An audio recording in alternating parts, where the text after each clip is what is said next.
Good morning, everyone. Today I will be presenting our case study on Project Ocean. Philadelphia Field attempt to modernize its water billing system. This project highlights how mismanagement and lack of stakeholder involvement can turn even well-funded initiatives into failures. Project Ocean was launched to replace a 13-year-old billing system that could not collect revenue effectively. The city hired Oracle and spent $80 million, double the original budget. The system was 2 years late and still not functional, affecting over 500,000 customers. The true project also involved technical work. The main reason it failed was due to people-related issues. First, there was poor project leadership. The finance department led the project instead of the water department, which was the main user of the system. They created a disconnect from the start. Second, the key stakeholders, especially the water department, were not involved during planning. As a result, a system didn't match a real operational needs. Third, frequent leadership turnover created instability. Constant change in executive sponsor made it hard to maintain clear direction. Lastly, internal political and power struggle among departments led to conflict, which slowed down the process and weakened cooperation across teams. Several key issues contributed to the failure of Project Ocean.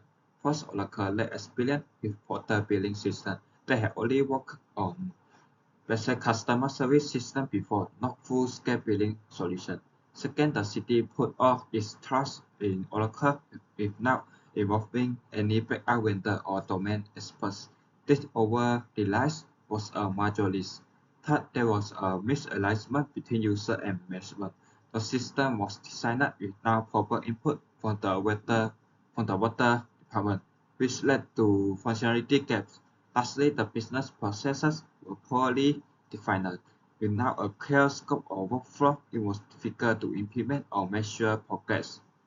This table summarizes the core differences between MRIS and Oracle during the Project Ocean negotiation. MRIS believed Oracle failed to deliver and wasn't suited for such a complex system.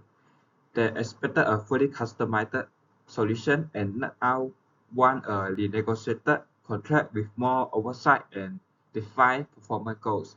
Oracle, however, insists it follow the contract and attribute delays to mismanagement within the city, like leadership turnover and poor communication. It also believes the city overestimated the capabilities of its ERP system and may push back against tighter control of or any terms that imply fraud.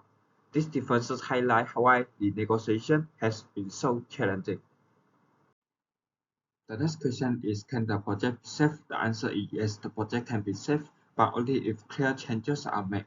The city should establish a realistic 18-month timeline, bring the water department into leadership, and set performance-based payment, so Oracle is paid only when results are delivered.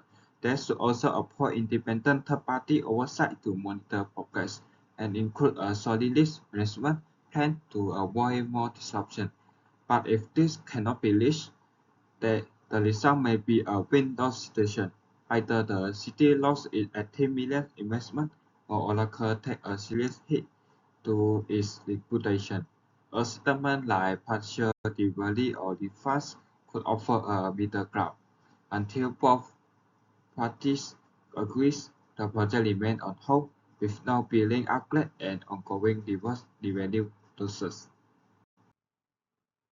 In conclusion, Project Ocean teaches us that having good technology is not enough.